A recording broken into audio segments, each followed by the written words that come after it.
Hey, formalities and introduction aside, who the hell let this dweeb known as DJ Akademiks, or also known as on social media, Hamsterdemics, the gatekeeper of hip hop? So I saw something on his King Academics, his Twitch channel. He was talking about the whole situation with Joe Budden and Migos.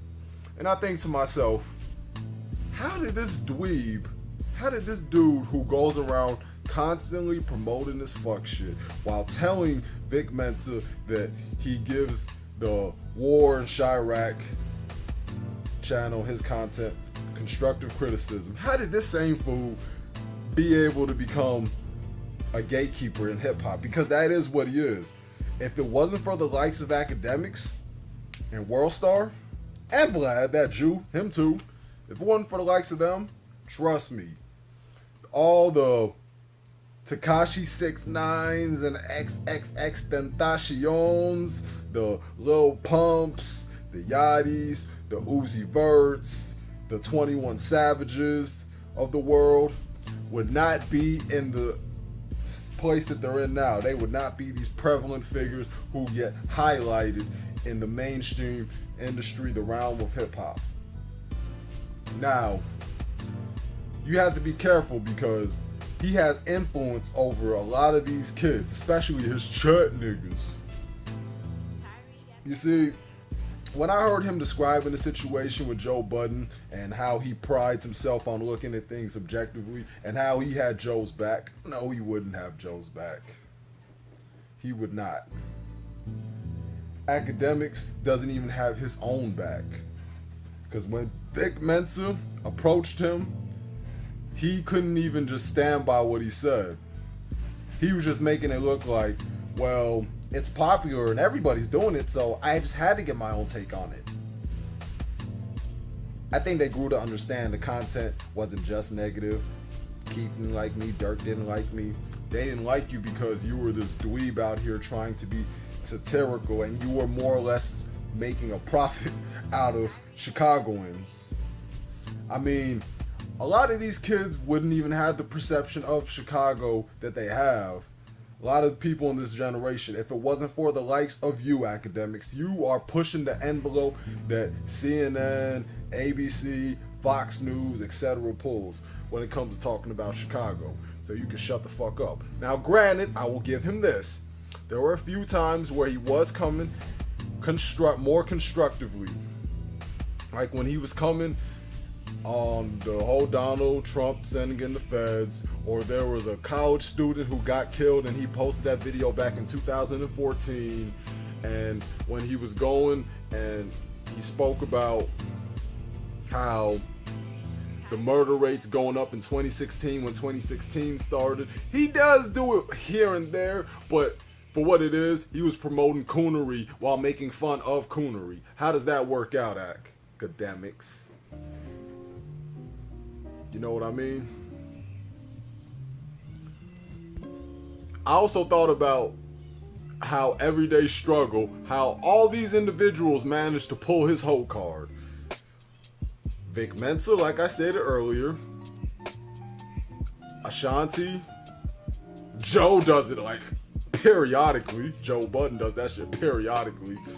And even with SZA, where he described her to be like an Amazon or something unattractive, and then when she gets there, he's quiet like a church mouse. He backtracks with Ashanti and forgets what he says, and his excuse was on his Twitch account when he was having a discussion with his chat niggas was the fact that he has to be politically correct when he enters those platforms like Everyday Struggle. But you see that Joe Budden makes an approach that is diametrically opposing, and that works for him. It works for him to the point where you guys go viral. For instance, when he was talking to Yachty, or when he was talking about Quavo and Migos, and the whole thing where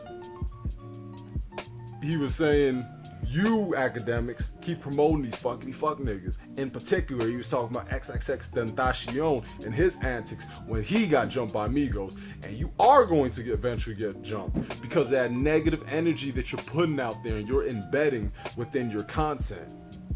You stay posting ratchetness, you stay posting coonery, and then you want to make fun of it. Well, guess what? You are a coon by association. You are a Jamaican Caribbean coon, and you're being a disgrace to us as Caribbeans, but you're a Jamaican Caribbean coon by default, by proxy, because you want to envelop yourself around it. And then you want to talk about hard-on thought movements. Like even when you were talking about Kodak Black and this whole child support, he said the hard-on thoughts movements is still strong. Fuck out of here, dude. You still have that broad Selena on your channel. You were salty about how some females uses your chat niggas, but in reality you were just in your feelings because you realized that you are nothing but a stepping stone and a come up for these Thadaroonies. So more or less, the power that be got a clumsy ass gatekeeper who can easily get his whole card pulled and knows that the only reason that Akademiks is still around is because he can appeal to a young, dumber audience. Let's just call it what it is. Akademiks is the type of fool who thinks that these industry dudes are his friends, but then he realized they don't fuck with him, and then he'll claim he's not industry and he ain't messing with nobody in the industry while trying to get invited to every damn thing in the industry. Akademiks is that individual who also Wale described when he was on Everyday Struggle. He's the type of individual who goes around and he tries to fit in with the cool kids. He's that grown nigga in college who goes back to high school proms to look like he's just a man because he stands out and he's one of the older heads. And you know how women or young girls typically like older guys, and he would use that to his advantage. That's just like what he does with his Twitch account. He uses his name and whatever YouTube fame you want to call it, he used that to his advantage, and he makes it seem like, damn, Akademiks be having some bad bitches on his Twitch account. Damn, man, how he be getting these hoes on his Skype and how he be talking? No, it's because you have fame, nigga. They use you. They use you and they suck on you like a leech, the same way you sucked on hip-hop, the same way you sucked on Chicago with Warren Chirac, dude. You've been very parasitic. That's all Vic Mensa had to say in that time period. And now you have become a gatekeeper. I remember when Akademiks went off on Joe and Nadeska because they said that he likes to post personal business with people that go on in the industry that personalize, and how the ratio strongly outweighs actually putting out things that pertain to the music. They didn't say that, but that's what should have been said. So Akademiks can't get away with that because Akademiks doesn't use definitive words. He likes to use words like relatively, like he said about Jeezy, how he's still popping, but relatively speaking, and things of that nature. Like, this is the man that we let become a prominent figure in the realms of hip-hop. Somebody who has little to no knowledge of hip-hop, somebody who goes around promoting fuck shit, somebody who doesn't even stand by his word and can constantly get his whole card pulled at any given time. Whenever somebody steps up on Everyday Struggle, or somebody steps up on a platform outside of his Twitch account where he basically just talks to himself, or he'll talk to some random Thadaroonies and let them indulge in that fuck shit while saying hard on thoughts, right? That dude, he's not even a real man. This is a 27 going on 28-year-old who's stuck in a 14, 15 years old's body. That's a man who we allow to be the gatekeeper. But then again, we let this bald Russian/Ukrainian simp Jew who goes around saying that J. Cole is better than, who he put J. Cole above Big Daddy Kane. This is the same dude who goes around sneak dissing Nas every chance he gets and downplays Nas' legacy and says Illmatic is his only classic. These are the people we let inside hip hop. Yup. And then we have a website like World Star Hip Hop. Mark my words. I ever get the money, the wherewithal, I'm buying World Star out, and I'm going to do a 180 on that site, and I'm about to just turn this world upside down. They would never want a person like me to have money, because I would fucking change this world, and the power that be, and these white people and these Jews would be so upset, fucking up the new world order. But seriously though, we need to do something about guys like DJ Akademiks and Vlad. And since Q's dead, his staff of World Star, the John Weinbergs, the Abduls, the Persist, the Ghosts, we need to do something about them. The media takeouts, we need to do something about them.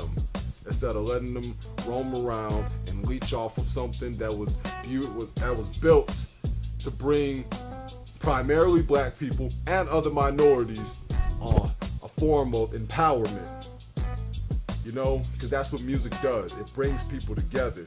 But look how divided we are with this mumble rap and real hip hop. And Akademiks, he is a major player in that fuck shit. And he knows this. When Ninth Wonder was on Everyday Struggle, Akademiks knew not to say stupid shit. When Erykah Badu was trolling his ass, he knew not to say no stupid shit. So Akademiks does have a sense of awareness. So he's not somebody who's just completely a moron. So, you know, something needs to be done though about all that. Can't let this hamster, we can't let this vermin roam around hip hop, and we can't let that Jew Vlad go around saying stupid shit and being a major platform as well. And World Star, media takeout, and YouTube wanting to act like this is the Soviet Union Russia days, where if you say something that is considered controversial, they're gonna terminate your channel, like they did my man College Kid, and he had to make a new channel called College King and College Knight. And then they got rid of Kid Organic's channel. And then when Simone 56, that bitch, decided to get a whole bunch of the black sector of YouTube flagged and terminated, this is what it's turned into, man. The truth has always been unpopular, and they let it be known. But in the words of the Honorable Muhammad Ibn al-Razi, the father pediatrician, once said, whenever confronted with the truth, what do?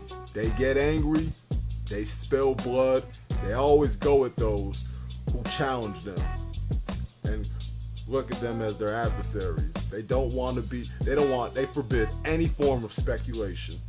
I'm paraphrasing, but you get the gist of that quote. Alright everybody, peace out, and think about what I'm saying. Knowledge is power.